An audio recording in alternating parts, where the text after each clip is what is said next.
গ্রামীণ ব্যাংকও ব্যাংক, অন্যান্য ব্যাংকও ব্যাংক, কিন্তু জিনিস তফাৎ, ভিন্ন জিনিস, একেবারে ভিন্ন। কীরকম ভিন্ন তা আমি উদাহরণ দিতাম, এখনও সেই উদাহরণ আবার বলবো আপনাদেরকে। আমি বললাম যে দেখেন, আমেরিকান ফুটবলও ফুটবল, ইউরোপিয়ান ফুটবলও ফুটবল, কিন্তু খেলা ভিন্ন।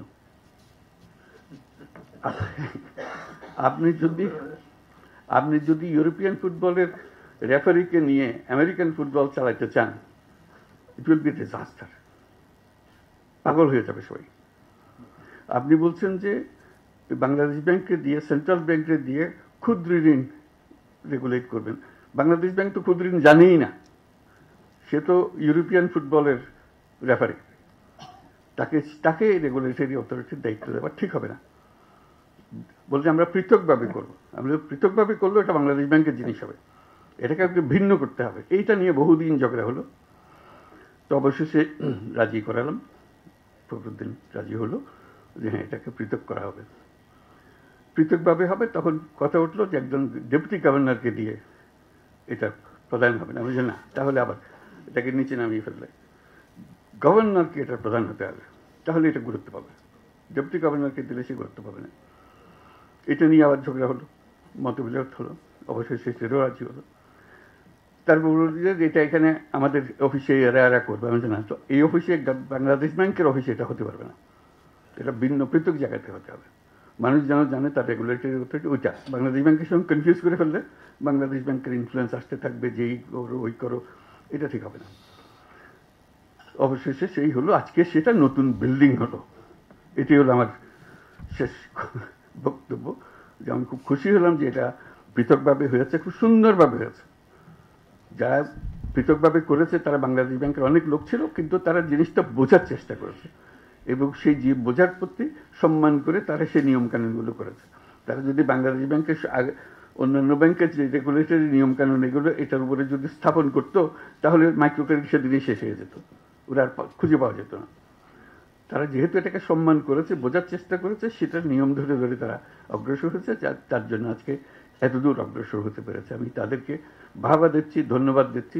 বাংলাদেশ ব্যাংকের যারা এখানে এসে কাজ করেছেন এবং এই মাইক্রো ক্রেডিট রেগুলেটরি অথরিটি এতদূর নিয়ে এসছে, তাদের সবাইকে অভিনন্দন জানাচ্ছি যে এই কাজটা এতদূরে নিয়ে আসে।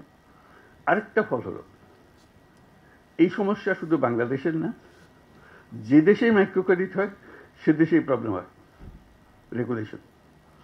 কারণ এটা সেন্ট্রাল ব্যাংকের কোনো ব্যাংকিং নিয়মের মধ্যে পড়ে না, এক্সিস্টিং ব্যাংকিং নিয়ম পড়ে।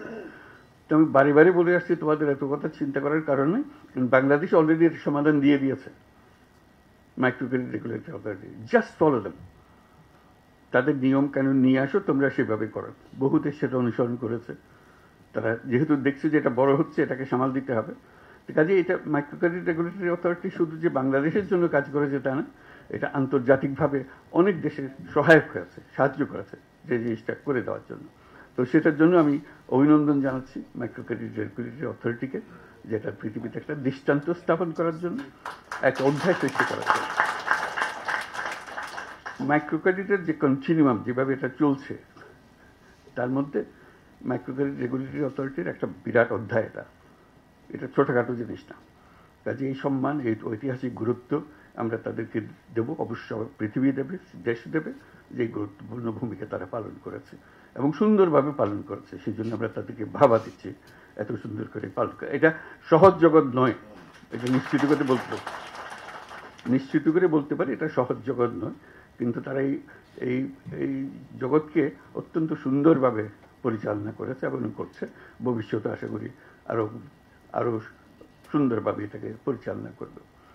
অনেকগুলো বিষয় আছে, আমি মাঝে মাঝে কথাগুলো বলেছি, আজকেও আবার বলির সুযোগ পেয়েছি যে এখন আমরা এমন স্তরে এসেছি, মাইক্রো ক্রেডিটের যেটা পরিসংখ্যান এখানে দেওয়া আছে, আর নতুন চিন্তা করতে হবে। এখানে মাইক্রো ক্রেডিট ব্যাংক স্থাপন, এটা এখন এনজিও।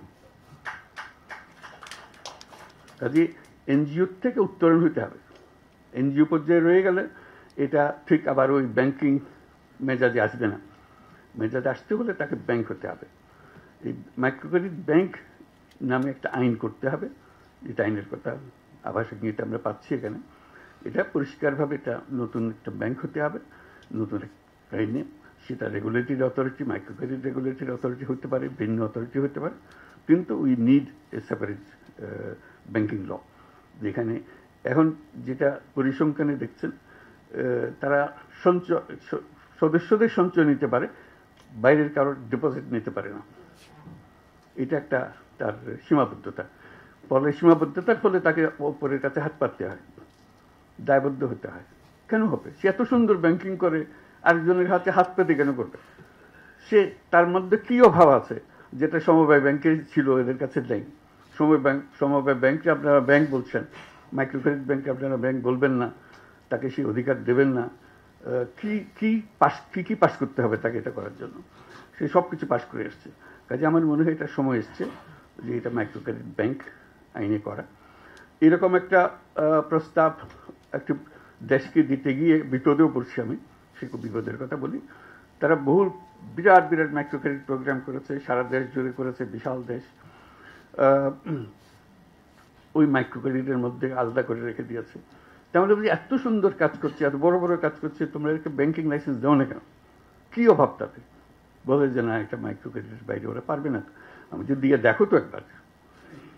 তো সেটার থেকে প্রস্তাব দিলাম যে অন্তত 10টা top bank micro credit organisation, যেগুলো তোমরা ইতিমধ্যে লাইসেন্স দিয়েছো মাইক্রো ক্রেডিট অপারেট করার জন্য, এগুলো বিশাল আকারে করছে, তাদেরকে পরীক্ষামূলকভাবে লাইসেন্স দাও, ব্যাংকিং লাইসেন্স দাও। তো অবশেষে তারা শুনল, এরকম 4টা কি 5টা ব্যাংকের দিল। বিশাল বিশাল ব্যাংক হয়ে গেল সেগুলো। এত বড় হলো, তড়িৎ গতিতে তারা দেশ জুড়ে চলতে আরম্ভ করলো। আমি তাড়াতাড়ি বললাম যে তোমরা লাইসেন্স দিয়েছো, ভালো করেছো, কিন্তু একটা কথা খেয়াল করো নাই, আমি তো মাইক্রো ক্রেডিট ব্যাংক করতে বলেছিলাম, তোমরা তো একটা কনভেনশনাল ব্যাংক বানিয়ে হলো। লাইসেন্স ফুল ব্যাংকিং লাইসেন্স দিয়ে দিয়েছিল, এটা মাইক্রো ক্রেডিট ব্যাংকিং লাইসেন্স, যে এই কাজ ছাড়া সে অন্য কাজ করতে পারবে। এখন যেই মাত্র সে ব্যাংকিং লাইসেন্স পেয়েছে, বড় বড় ইনভেস্টররা এসে হাজির হয়ে গেছে, হাজির হয়ে তাদেরকে পুরো ব্যাংক বানিয়ে হচ্ছে, এবং সারা দেশ জুড়ে এটা করতেছে। তা আমি বললাম যে এটা ভুল হয়ে গেছে। তো সে কথাটা মনে করিয়ে দিচ্ছে এখানেও, আমরা যখন মাইক্রো ক্রেডিট ব্যাংকের লাইসেন্স দেব, পরিষ্কার বলতে হবে যে এই কাজের জন্যই লাইসেন্স দেওয়া হচ্ছে, কনভেনশনাল ব্যাংকিংয়ের জন্য লাইসেন্স দেওয়া হচ্ছে না, এটা আলাদা করে ফেলা। তার সঙ্গে একটা এডিশন চাচ্ছি, এই ব্যাংক যেগুলো হবে এগুলো হলো সামাজিক বাণিজ্যের ব্যাংক, সামাজিক ব্যবসার ব্যাংক। এটা কারো মুনাফার জন্য না। এখানে এই বৈশিষ্ট্য এনজিও হলে সেটা সমস্যা নাই, কারণ যেহেতু এনজিওকে পয়সা নিজস্ব খাতে আমদানি আয় করতে পারছে না, লাভ করতে পারছে না। যেই মাত্র ব্যাংকিং লাইসেন্স দেওয়া হবে, কেউ বলছে ঠিক আছে আমি ব্যাংকিং লাইসেন্স নিলাম, আমি এখন টাকা রোজগার করবো।